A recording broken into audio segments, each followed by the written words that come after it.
जी अपना छोटकी साली के उठलाली लइहा ए जीजा जी।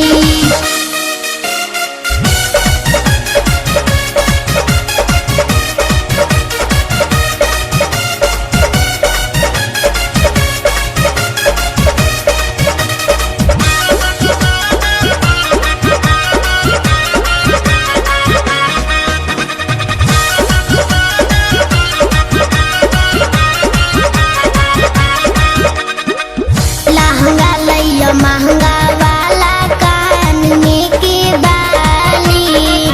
तबे नीक लागी जीजा ओठ के उठलाली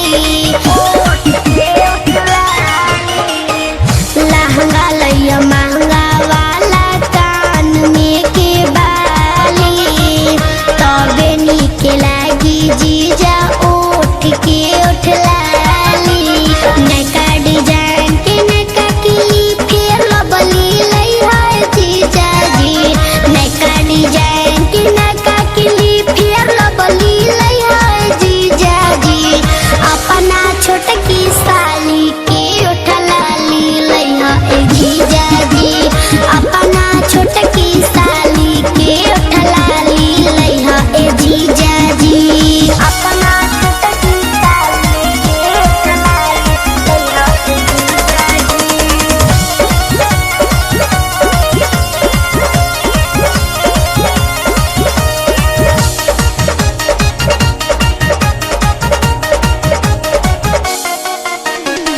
एगो जीजा बड़ बानी तोहर साली